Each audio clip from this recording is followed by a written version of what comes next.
पन्नगे च सुरेन्द्रे च कौशिके पाद संस्पृशि निर्विशेष मनस्काय श्री वीरस्वामिने नमः। आर्हत वाङ्मय में कहा गया है, धम्मज्जियं च व्यवहारम बुद्धे हायरियम सया तमायरंतो व्यवहारम गरहम नाभिगच्छै। आदमी सामान्यतया व्यवहार की दुनिया में जीता है। एक निश्चय है और दूसरा व्यवहार है। कुछ बातें निश्चय में अलग प्रकार की होती हैं और व्यवहार में अलग प्रकार की होती हैं। निश्चय का अपना महत्व है, व्यवहार का अपना महत्व है। दो नय हैं ये, निश्चय नय, व्यवहार नय। एक आदमी कहता है यह प्रमार्जनी की जो डांडी है वह काली है। हाँ, काली है, यह बात भी ठीक है। एक दूसरा आदमी कहता है कि यह डांडी 5 वर्ण वाली है। इसमें कृष्ण, नील, रक्त, पीत, श्वेत 5 वर्ण है। भंवरा है, कोई कह दे भंवरा काला होता है तो ठीक है। दूसरा आदमी कहता है भंवरा तो 5 वर्ण वाला होता है, तो वह भी ठीक है। अब निश्चय नय की दृष्टि से देखें तो भंवरा या यह डांडी 5 वर्ण वाले हैं। कृष्ण वर्ण भी है, नील भी है, 5 वर्ण हैं। व्यवहार में हम यह काली है, भंवरा काला है, ऐसा भी कहें तो वह बात भी ठीक है। निश्चय और व्यवहार में यह अंतर है। साधु जा रहा है और वो मंजिल आ गई, गांव दिखने लग गया। साधु बोलता है रे गांव आ गया, गांव आ गया। गांव आ गया कोई झूठ बात नहीं है, व्यवहार में वो भी एक सत्य है। पर दूसरी दृष्टि से सोचें तो गांव आ गया या साधु उधर आ गया। पर व्यवहार में गांव आ गया यह बात भी कोई झूठ नहीं कह सकते, ठीक है। पर एक अपेक्षा से जाएं भी गांव नहीं आया है, तुम गांव के पास, तुम गांव में आ गए हो।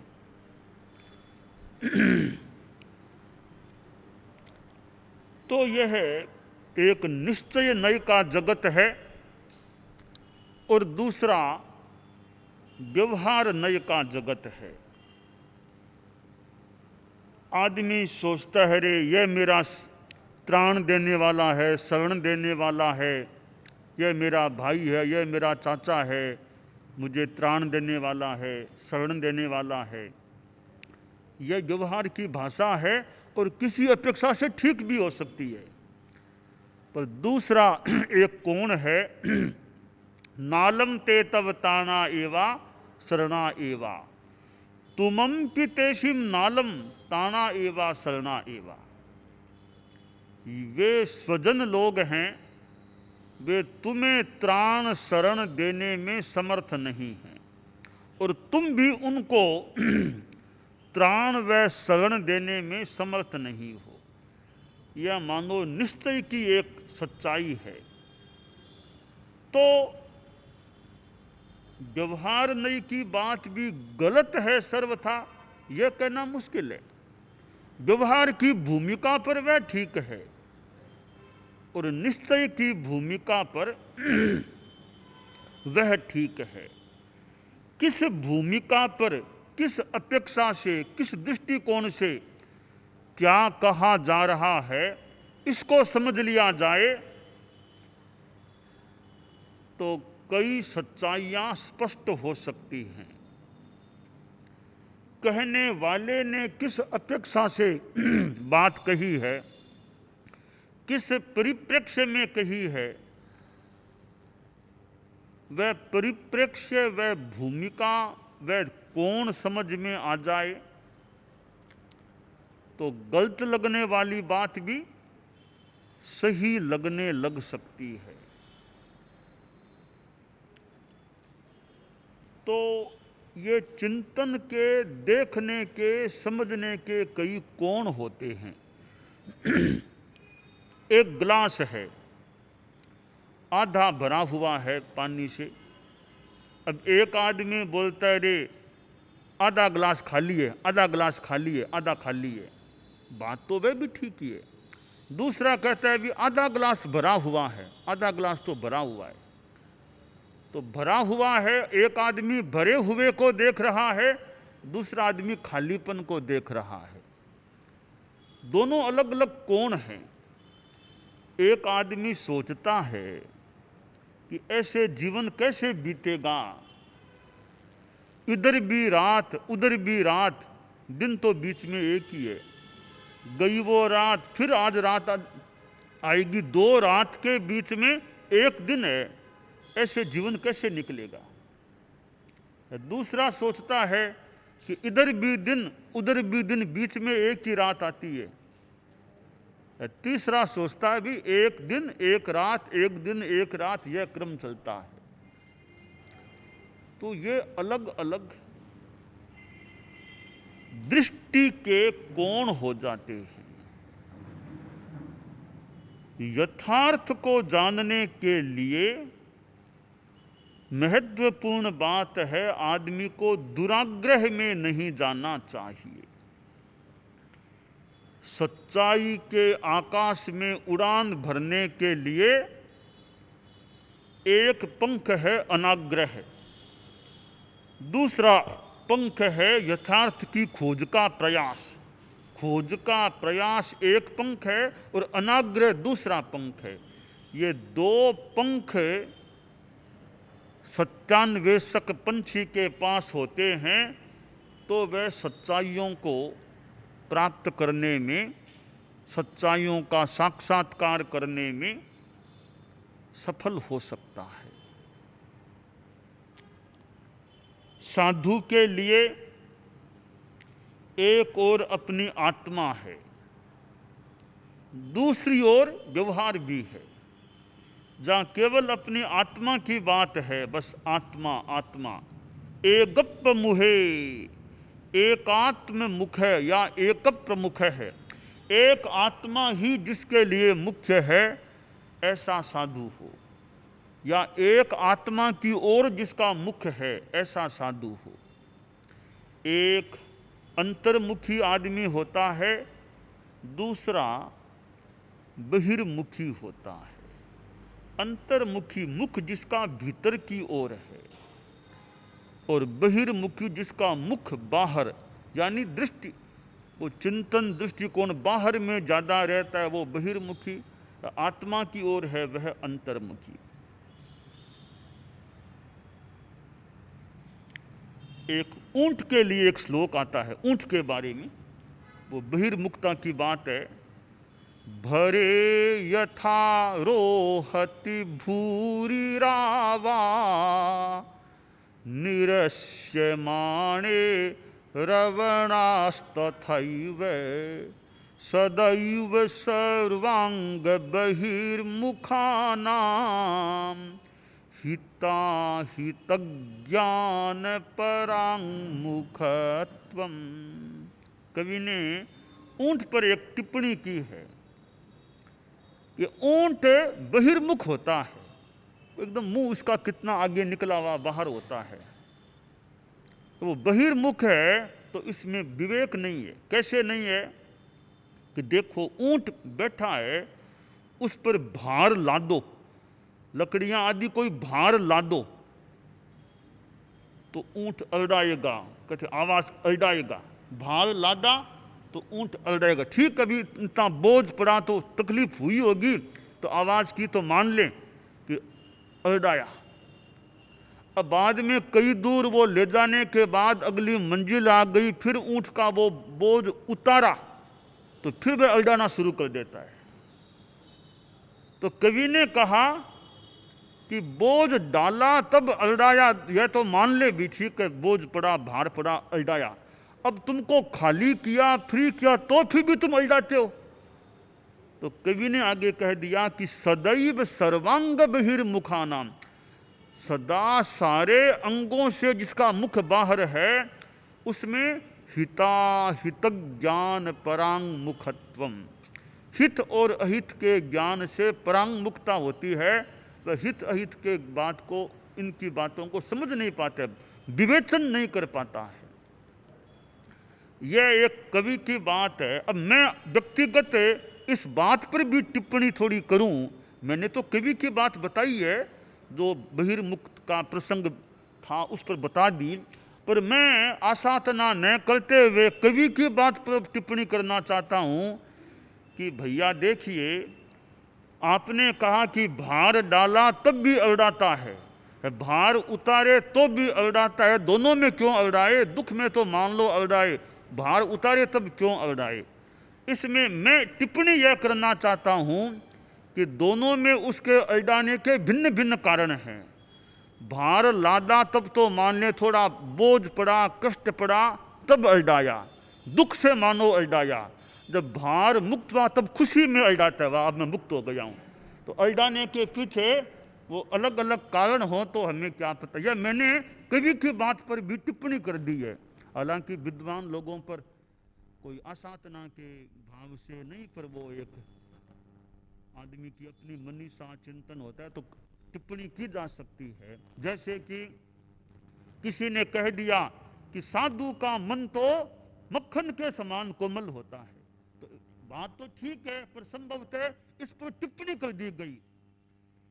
संत हृदय नवनीत समाना, कहा कवि पर कहीं न जाना, कहीं न जाना। निज परिताप द्रवहि नवनीता, पर दुख द्रवहि सुसंत पुनीता। मानो कि एक टिप्पणी की भी कि संत का हृदय नवनीत के समान होता है, कोमल। बात यूं तो सामान्य रूप में ठीक है, टिप्पणी यह कि कवि को कहना आया नहीं। साधु के हृदय की मक्खन के साथ तुलना की तो ठीक तुलना नहीं हो रही है। क्यों नहीं हो रही है? कि दोनों में कोमलता तो है, पिघलने की बात तो है, कारण में अंतर है कि नवनीत है, निज परिताप द्रव ही नवनीता। मक्खन है वो खुद तप्त होता है, खुद के ताप लगता है तब पिघलता है, द्रवित होता है। पर संत का दिल मन कैसा है, दूसरों का ताप देख कर साधु का हृदय पिघलता है। तो दोनों में पिघलने की क्रिया तो एक है, कारणों में अंतर है। निज परिताप से पिघलना यह मक्खन की बात है, पर परिताप से पिघलना संत हृदय की बात है। तो यह टिप्पणी की बात है। हालांकि टिप्पणी करने से पहले थोड़ा सोच तो लेना चाहिए, पर यह टिप्पणी करने से थोड़ी आदमी की एक यथार्थ की दिशा में आगे बढ़ने की प्रवृत्ति अच्छी हो सकती है कि टिप्पणी करो, टिप्पणी करो। कि टीकाकार ने यह बात लिखी है बिना आसाधना करते हुए कि भी आगम की इस बात की व्याख्या टीकाकार ने यह की है, यह व्याख्या हमें ठीक नहीं लग रही है। यूं टिप्पणी, मुझे नथमल जी टांटिया याद आ गए, बड़े विद्वान आदमी नथमल जी टांटिया। प्रसंग में मुझे स्मृति हो गई उनकी। जैन विश्व भारती में रहते मैंने देखा, और मैं तो कितने दिन उनके पास बैठ करके मैं अंग्रेजी में लिखा करता था, और वे मुझे कभी संस्कृत का कोई श्लोक यूं बता देते। यूं एक विद्वान आदमी थे, बौद्ध दर्शन के कितने विद्वान थे, अंग्रेजी का कितना अच्छा ज्ञान था, तत्वार्थ सूत्र का जो हुआ है वो अनुवाद और वो उसका कितना काम, उनके योगदान से वो काम हुआ। ऐसे विद्वान आदमी थे।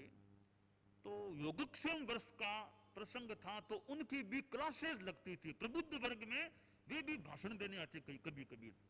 तो वे भाषण में कभी कभी कमेंटेटर ने ऐसा कहा, वो ठीक नहीं कहा, ठीक, वो टीकाकार पर टिप्पणी करते, कमेंटेटर ने ऐसा कह दिया, वो ठीक नहीं कहा, ठीक नहीं कहा। तो हालांकि वे विद्वान आदमी थे, तो मैं यही बताना चाहता था कि थोड़ा खुद का चिंतन ठीक हो, तो टीकाकार ने लिखा है वो बात ठीक बैठती है या नहीं, यूं विनय भाव बिना आसाधना किए यह टिप्पणी भी यथा उचित की जा सकती है। और टिप्पणी करने से वो अनाग्रह भाव से, बिना पक्षपात के भाव से टिप्पणी करने की वृत्ति भले मन में कर लो, वाणी में भले कभी न भी करो, मन में ही कर लो, तो अपनी मेधा प्रतिभा का और विकास भी हो सकता है, उसका उपयोग भी हो सकता है। हमारे संत लोग भी बैठे हैं, साध्वियां भी हैं, तो हमारे में ये, हम कोई किताब को पढ़ें, कोई ग्रंथ पढ़ें, किताब पढ़ें, तो साथ साथ में हमारी मेधा, हमारी प्रतिभा है, वो समीक्षा करे, यह बात कैसे, यह बात कैसे, समीक्षा करते हैं तो कई बार नई नई बात सामने आ सकती है। कहीं कहीं समीक्षा करते करते भी ये लिखने की भूल हो गई है, ये लिखने की भूल हो गई है, यूं कई बातें हमारे सामने आ सकती है। तो समीक्षात्मक बुद्धि का विकास हमारे में अगर होता है, रहता है, तो वो हम सच्चाइयों को पाने की दिशा में प्रगति कर सकते। और बस है वो ही ठीक है, है वो ही ठीक है, वो ही ठीक है सब, तो कहीं कहीं तो है वो ठीक है, कहीं कहीं है वो ठीक ठीक करते करते खुद की प्रतिभा कुंठित रह सकती है, इतना विकास नहीं होता। तो वो प्रश्न करो, तार्किक बुद्धि रखो, यह तार्किकता है वो आदमी को आगे बढ़ा सकती है ज्ञान के क्षेत्र में। इसलिए हमारे बाल मुनि हैं जो पढ़ने वाले हों, और भी मुनि, उनमें तार्किकता रहे। यह कैसे, यह कैसे, तार्किकता में एक उदाहरण है आचार्य महाप्रज्ञ जी का बचपन का प्रसंग। आचार्य महाप्रज्ञ जी बचपन में मुनि तुलसी के पास वो कालुकौमुदी पढ़ रहे थे, तो वो कालुकौमुदी में पंचसंधि के बात आता है शादी प्रकरण, तो उसमें वो सिद्धि करते हैं शब्दों की, जिन प्लस सी आगे लाया सी। अब तो मुनि तुलसी ने कहा होगा भी लोग जिन आगे लगाओ सी, यानी प्रक्रिया करें सिद्धि की। तो मुनि श्री नथमल जी स्वामी टमको, जो बाद में आचार्य महाप्रज्ञ जी बने, उन्होंने प्रश्न किया कि सी क्यों, ती क्यों नहीं, सी क्यों लगाएं, ती क्यों नहीं लगाएं। अब हालांकि वो मुनि तुलसी ने थोड़ा उसको अच्छा नहीं माना कि क्या ऐसे प्रश्न करते हो, क्या तुम पढ़ पाओगे, मतलब ठीक है, वो तो शिक्षक थे उनके, तो शिक्षक तो विद्यार्थी को कभी डांट भी सकता है कुछ। अब मैं थोड़ा सोचूं कि ये विद्यार्थी की तार्किकता थी कि भी सी क्यों लाएं, ती क्यों नहीं लाएं।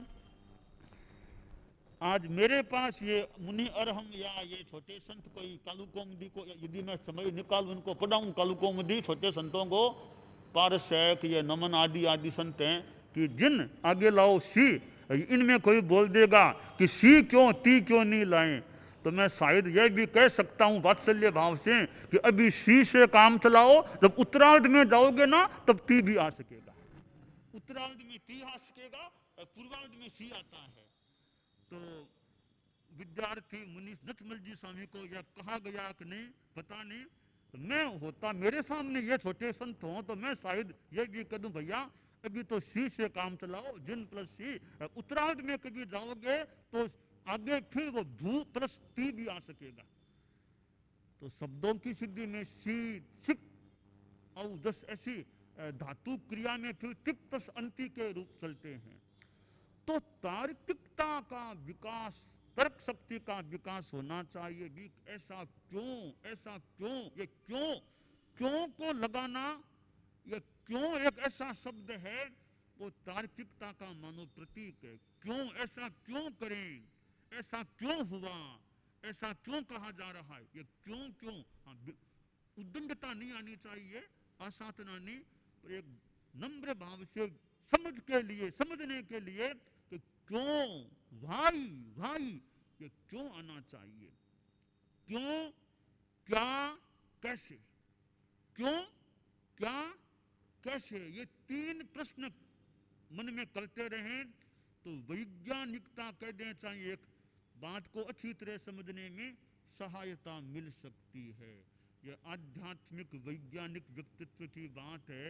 अब विज्ञान की सारी बातें तो मान लो कितनी क्या पढ़ पाए, पर ये क्यों, क्या, कैसे, ये प्रश्न खड़े होते रहते हैं। तो एक संदर्भ में कुछ वैज्ञानिकता कह दो, तार्किकता कह दो, अच्छा ज्ञान बढ़ने की स्थिति का निर्माण कर दो, वैसा हो सकता है।